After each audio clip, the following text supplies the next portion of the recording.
कोण होती सतू काय झाली सतू मालिकेच्या आजच्या 20 मेच्या भागात सुलक्षणा काळजावर दगड ठेवून स्वतःच्या हाताने देवीसमोरील दिवा विझवून टाकते. सुलक्षणा उदयच्या नावाने मोठमोठ्याने हंबरडा फोडते. खूप हमसून रडत असते. इतक्यात यश येतो. यशला त्याच्या माची अवस्था पाहवत नाही. यश येताक्षणी त्याच्या माला खट्ट मिठी मारतो आणि तो सुद्धा उदयसाठी खूप रडतो. सुलक्षणा यशकडे हट्ट धरते की आपला उदय कुठे आहे, यश त्याला घेऊन येऊ. यश तू आत्ताच्या आत्ता जा आणि आपल्या उदयला परत घेऊन ये. यशला कळतं की त्याची मा किती मोठ्या धक्क्यात आहे. यश तिची समजूत घालतो की आपला उदयदादा आता परत कधीच येणार नाहीये. मा, आपण आपल्या उदयदादाला या अपघातातून वाचवू शकलो नाही, परंतु चिकू वाचला आणि आपल्यापर्यंत सुखरूप पोचला. आता आपण उदयदादाचा नाही तर चिकूचा विचार करायला हवाय. तर आणि तरच उदयदादाच्या आत्म्याला शांती मिळेल. यश स्वतः सुलक्षणाला कावेरीला घरात घ्यायला सांगतो. आपला उदयदादा जरी नाही वाचला तरी चिकू आपल्या सोबत आहे आणि उदयदादाची बायको बाहेरच आहे. आपण तिला घरात घ्यायला हवाय. यशच्या तोंडून ते वाक्य बाहेर पडताच सर्वांनाच मोठा धक्का बसतो. फक्त आपल्या चिकूसाठीच नाही तर उदयदादाची शेवटची इच्छा आहे असं समजून आपण तिला घरात घेऊयात.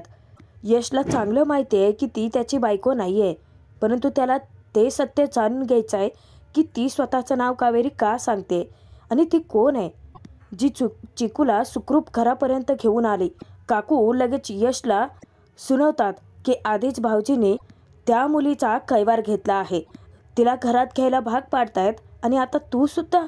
यमुना सुद्धा मध्यस्थी करते. यशला ती सांगते की नको समजवूस मला. उदयदादा लग्न करून तिचं म्हणणं डावलून केव्हाच निघून गेला होता या घरातून. कायमचा घराबाहेर पडला होता. आज परत येणार होता ना हिच्यासाठी, परंतु घरी पोहोचण्याआधीच हे सगळं तिचा आवाज घशातच राहतो. यशला ती सांगते की मा प्लीज याच्या बोलण्यात नको येऊस, याचं म्हणणं अजिबात ऐकू नकोस. यमुना असं म्हणताच यश तिला म्हणतो की प्रश्न माझ्या बोलण्याचा किंवा ऐकण्याचा नाही आहे, प्रश्न बाबाच्या तब्येतीचा आहे. आपण जे काही वागतोय ना ते त्यांना अजिबात पटत नाही आहे मा.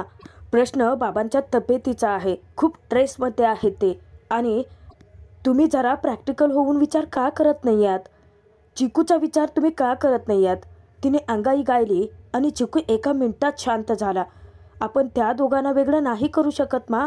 यश आपल्या परीने त्याच्या माची समजूत घालतो की मा, तूच म्हणतेस ना कितीही मोठं संकट असलं आणि ते जर आपल्याला पेलत नसेल तर सगळं आपण देवावरती सोडून द्यायचं.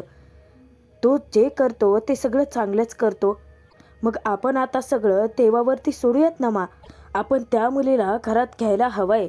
यशचं म्हणणं सुलक्षणाला मान्य असतं, परंतु कावेरीला जर घरात यायचं असेल तर तिला आता खूप मोठ्या परीक्षेला सामोरं जावं लागणार असतं. आता सुलक्षणाने स्वतः तिला घरात घ्यायची परवानगी दिली आहे म्हटल्यानंतर यमुना काकू दोघींनाही हा निर्णय मान्यच नसतो. सुलक्षणा खूप मोठा निर्णय घेते. कावेरीच्या मातृत्वाची परीक्षा घ्यायला ती जराही मागचा पुढचा विचार करत नाही. निशाला ती सांगते की त्या मुलीला घरात बोलव. निशा कावेरीला घरात बोलवायला जाणार. सुलक्षणा सांगते की परंतु तिला घरात यायचं असेल तर एक परीक्षा द्यावी लागेल आणि ती परीक्षा मी स्वतः घेईल. तेव्हा सर्वांनाच मोठा धक्का बसतो. गणपतीच्या देवळामागे एक खूप मोठा तलाव आहे. त्या तलावातलं कमळाचं फूल तिने घेऊन यायचं, तेही अनवाणी. आता यशला इतका मोठा धक्का बसतो, परंतु काकू यमुना मात्र खुश असतात. त्यांना अजूनही हा भ्रम असतो की कावेरी ही परीक्षा देऊच शकणार नाही. यशला हे अजिबात पटत नाही. यश त्याच्या माला समजावण्याचा प्रयत्न करतो की मा, अगं ती तिथे जाणं खूप धोक्याचं आहे. अगं तलतेल आहे ती.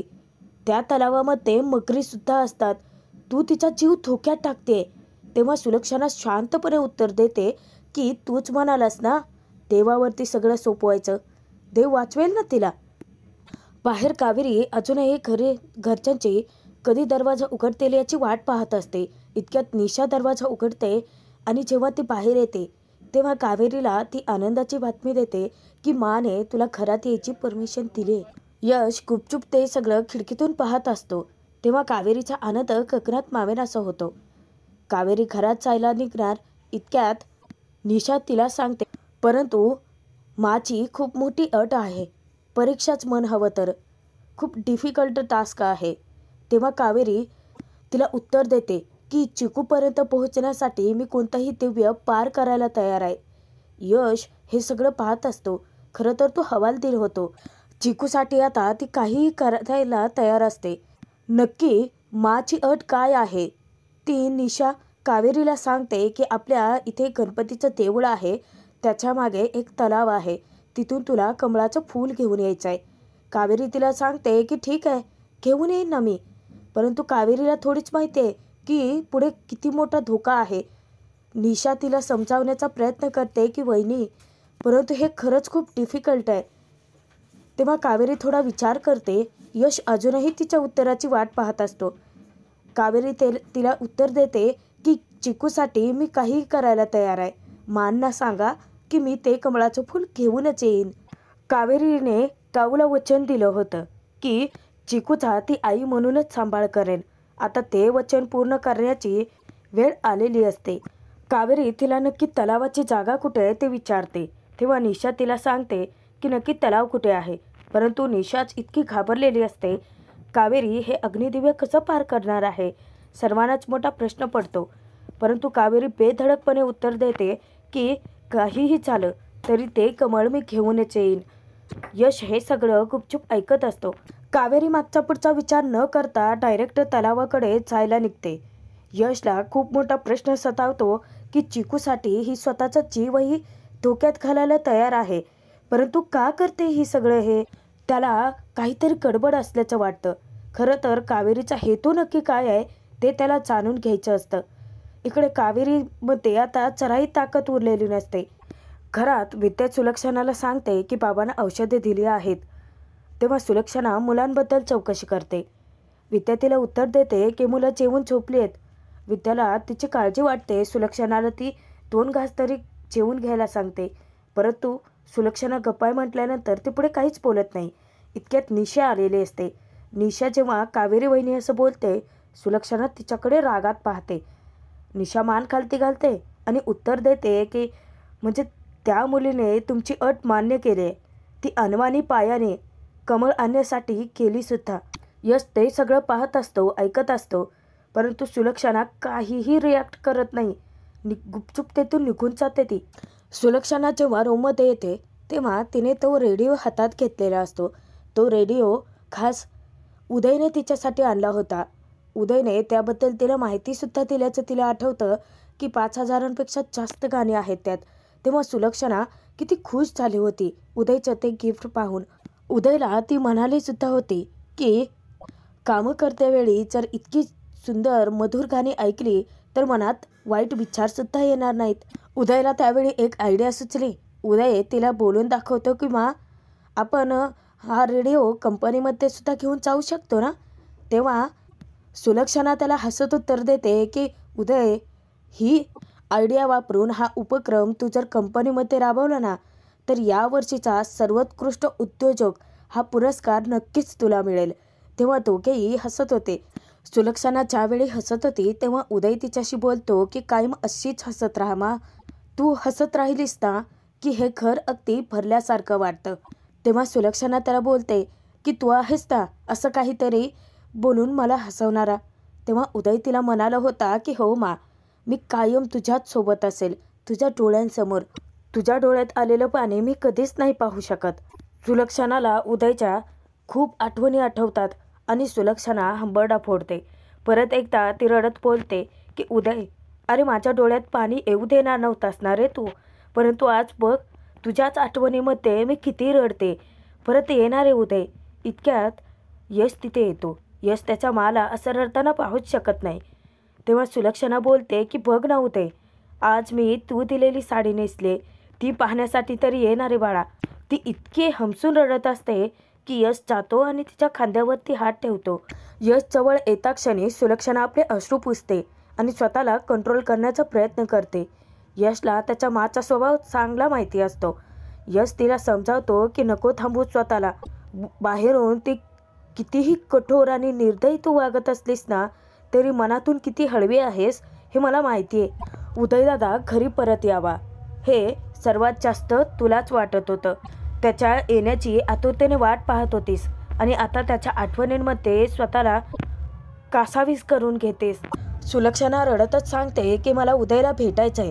तेव्हा यशला अजूनही वाटत असतं की उदयला काही होणार नाहीये. तो त्याच्या माला धीर देतो, आधार देतो आणि खंबीरपणे उभं राहायला सांगतो की तिच्या उदयला काहीच होणार नाहीये. तो नक्कीच परत येईल. बाहेर ज्या वेळेस विद्या निशा एकमेकींशी बोलत असतात, यश त्यांचं बोलणं ऐकतो. तेव्हा विद्याला खरं तर नवल वाटत असतं की कावेरीने तिची अट मान्य कशी काय केली. स्वतःचा जीव धोक्यात घालायला निघाली आहे ती. तेव्हा निशाही रडत सांगते की हो, कावेरी वहिनींना मी सांगितलं की तिथे मगरे आहेत असं सांगून सुद्धा तिने स्वतःच्या जीवाची पर्वा केली नाही. उलट मला म्हणाली की चिकू जर मला भेटणार असेल तर मी काहीही करायला तयार आहे. तेव्हा विद्या आश्चर्यचकित होते. ती सांगते की बरोबर आहे, शेवटी आईचं मन आहे तिचं आणि दोघीही देवाकडे प्रार्थना करतात कावेरी सुखरूप परतण्यासाठी. त्याचनंतर दुसऱ्या दिवशी कावेरी अर्ध्या रस्त्यात पोहोचलेली असते. तिच्यामध्ये जराही त्राण उरलेला नसतो. पूर्णपणे खचून गेलेली असते. ताकदही शिल्लक नाही राहत. परंतु तिला ती गोष्ट आठवते, तो प्रसंग आठवतो की काऊला सासरच्यांनी मानाने स्वीकारावं, त्यासाठी तिने देवाला 11 नारळाचं तोरण वाहिलं होतं. कावेरीला तो प्रसंग सुद्धा आठवतो की कावेरी येता क्षणी चिकू शांत झाला होता. तेव्हा काऊ तिला म्हणाली होती की तू अगदी चिकूची आईच वाटते. तेव्हा कावेरी उत्तर देते की मावशी ही बाळाची दुसरी आईच असते. त्यानंतरचा त्यांच्या भेटीचा शेवटचा प्रसंग तिला आठवतो की काहीही झालं तरी ती चिकूची साथ सोडणार नाहीये असं वचन तिने काऊला दिलंय आणि ते वचन तिला निभवायचं आहे. कावेरीने काहीच खाल्लं पिल्लेलं नसतं. त्यातून तिला इतकी चक्करही यायला लागते. उन्हाचा तडाखा असतो आणि कावेरीला चक्कर येता क्षणी ती कोसळणार तर ती जवळच असलेल्या भिंतीचा आधार घेते. परंतु पुन्हा नव्याने खंबीरपणे उभी राहते, तीही चिकूसाठी. या परिस्थितीत सुद्धा कावेरी स्वतःला समजावण्याचा प्रयत्न करते, स्वतःची समजूत घालते, स्वतःला या परीक्षेला तोंड देण्यासाठी उभं करते की ती काहीही झालं तरी थांबणार नाहीये. कावेरी कशीबशी तरी स्वतःला सावरत तो कठीण प्रवास पूर्ण करण्याच्या तयारीतच असते. जात असताना कावेरीच्या पायात अचानक काटे घुसतात. कावेरीला खूप त्रास होतो, इतका भयानक की आधीचा त्राण काहीच शरीरात उरलेला नसतो. त्यातून चक्करही येत असते. तरीसुद्धा पावलं अडखळत असताना सुद्धा चिकूचा चेहरा डोळ्यासमोर आणून ती त्या परीक्षेला सामोरं जायचं ठरवते. तर आजचा भाग इथेच संपतोय. पुढील भागात बघूयात की पोलीस धर्माधिकारी कुटुंबाकडे येतात आणि श्रीकांत त्यांच्याकडे चौकशी करतो की उदयचा काही पत्ता लागला का. तेव्हा पोलीस त्यांना धक्कादायक बातमी देतात की उदयचा तरी काहीच पत्ता लागलेला नाहीये, परंतु त्यांचं सामान सापडल्याचं सांगतात. उदयचा शर्ट आपल्या उराशी कवटाळत सुलक्षणा हंबरडा फोडते. इकडे कावेरीने अखेर ते अग्निदिव्य पार केलेलं असतं.